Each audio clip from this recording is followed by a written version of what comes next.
Hi, I'm Dr. Mukesh Gupta, obstetrician and gynecologist from Lennox Malad, Mumbai. Yes, I am a gynecologist, but also I've done my strategy from IIM Calcutta and postgraduate diploma in psychological counseling. Once we understand the 6 pillars for achieving the financial fitness, we come to the next $1 million question. And the question is, how do we achieve it? Challenge is in execution. How do we do that? And for that, I'm going to ask our in-house expert and the person who has been training us so well. Thank you very much for being with us, Nehal ji. Thank you so much. Nehal Mota ji has been having an experience of more than a decade and a half of dealing with doctors and their family members and precisely understand, and she empathizes how a doctors think or their family thinks. So now I'm going to put you this question. You explained so beautifully last time about the 6 pillars of financial fitness. But the question is not about knowing the concept. The question is, I know how and what the surgical outcome is, but I want to now know the steps of the surgery. That how do we execute it? Right. So I would break this up in 3 phases.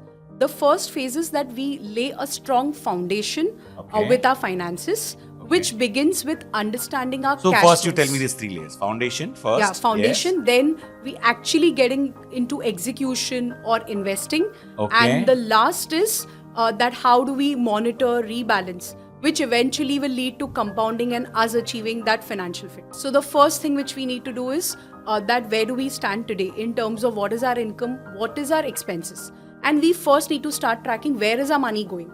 And like we discussed, that is it going in needs, how much is going in EMIs, how much is actually getting into savings. So just to give you a thumb rule, that if you're earning 100 rupees, restrict your EMIs to say 30-40% of your income. Probably 30 to 40% will be on needs and wants, and at least get into a habit of saving maybe 20 to 30% or at least 10 to 20% of your income. The first step in the process of laying that foundation is getting into a habit of savings and also tracking where your money goes. The second thing which you need to do is the audit. Like nobody starts the financial life with zero. When we start working, or our parents would have also done certain investments for us. So where do we stand today? What is our net worth? What are the assets which we own? What are the liabilities? And after paying for the liabilities, what is my net worth? So every one of us should understand what our net worth is. And that starts with a small audit of our assets, our liabilities, what our parents have done for us, what have we done, what are the kind of returns which we are getting. So that's like the second thing in the process which will help you lay that strong foundation. And last but not the least, we've already spoken a lot about it, that fixing our financial goals and understanding that corpus or that net worth which we need to hit to achieve FIRE. Where we have planned for all our financial goals, we know this number. For each one, say someone who's beginning the career, he may think that 15-20 crore is enough for me to achieve FIRE. FIRE is something very personalized. It depends on your lifestyle, it depends on your risk-taking ability, your aspirations. So to each one, there will be a unique number. So that is the third thing which we do to lay foundation. Well, coming back to the next important thing. So we have understood the foundation. Now comes the $1 million statement about execution. How do we execute this? Exactly. So once we've got the foundation, first thing which we need to do is risk mitigation. So get a term insurance policy, which will replace your income if something were to happen. And again, a thumb rule over there, about 20 times to 30 times of your annual income is a good term cover to have. You need to have a good health insurance. Say if your lifestyle is such that you're spending 50 lakh a year, then 1 time of your annual expenses or your annual income is a minimum health insurance which you should have. As doctors, professional indemnity is a must. And who better than you to know about critical illness and personal accident. So with this, you have got into the execution mode, which is getting risk out first. Now, besides insurance and all these things, what next? Next is actually starting to invest. And the first thing when we are starting to invest is fixing the asset allocation. What amount of our savings would get into physical assets like real estate or gold, silver, and what amount of money will get into financial assets. And in financial assets, also equity and debt. So the next step is fixing the asset allocation.